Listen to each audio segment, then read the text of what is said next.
Jean-Jacques Goldman a toujours fui les soirées mondaines.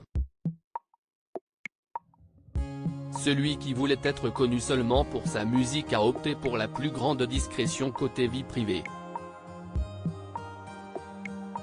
Et s'il a quitté la troupe des Enfoirés il y a plusieurs années déjà, il en était le parrain jusqu'en 1991 et le directeur artistique jusqu'en 2016, l'auteur-compositeur reste toujours un membre qui a marqué les esprits lors des spectacles organisés en faveur des Restos du Cœur. À l'occasion de la diffusion, ce vendredi 3 mars au soir sur TF1, de la 38e édition du fameux concert caritatif, découvrez en plus sur cette personnalité introvertie exilée à Londres il y a 7 ans, avec toute sa petite famille.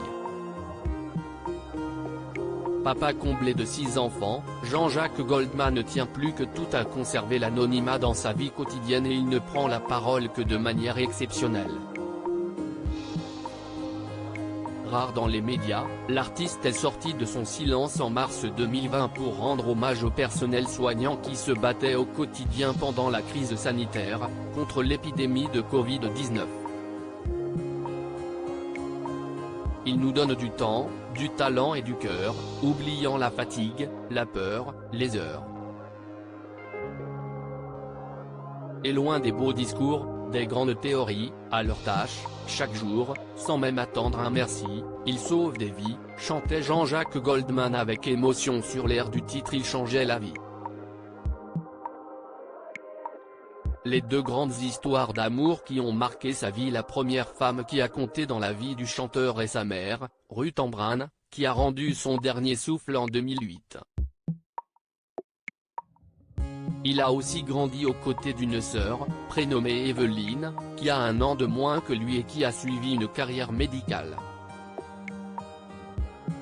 Discrète aussi sur ses amours, Jean-Jacques Goldman partage actuellement la vie de Nathalie, de 28 ans sa cadette.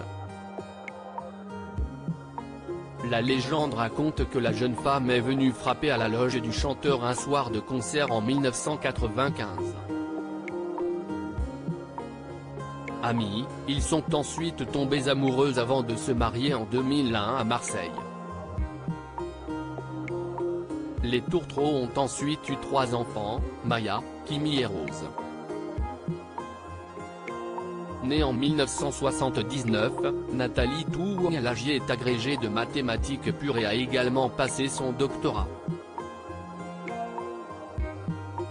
Formant tous deux un couple sans histoire, ils ne posent jamais devant l'objectif des photographes et mènent une vie paisible au Royaume-Uni.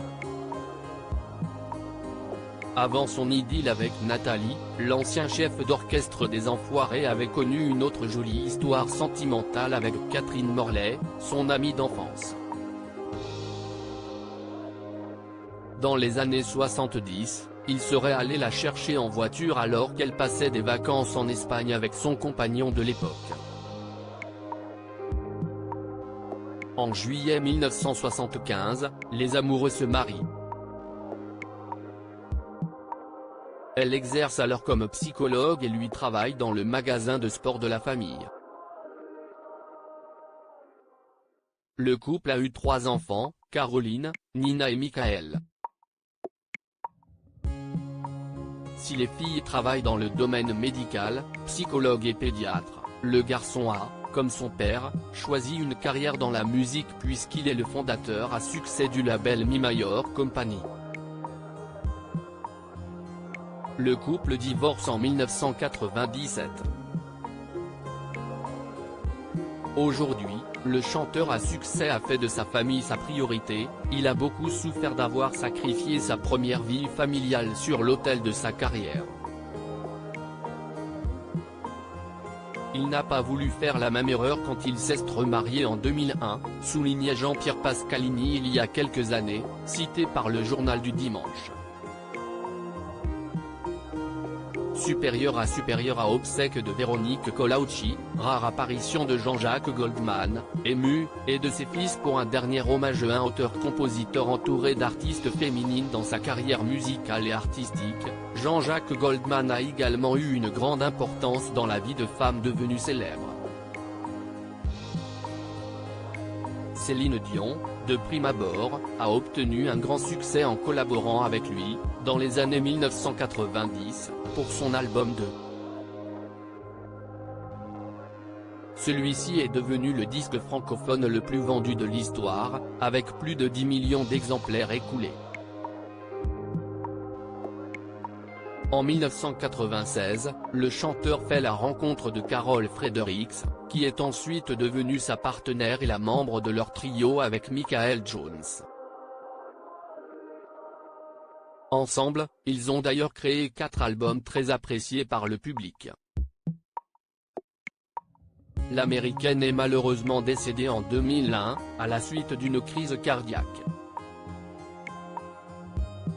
Jean-Jacques Goldman a également utilisé sa plume pour Patricia Cass et son titre Il me dit que je suis belle, entre autres, ou encore pour Liane Folly. Article écrit avec la collaboration de 6 médias Crédit Photo, Gaillard Nicolas à Percusipa.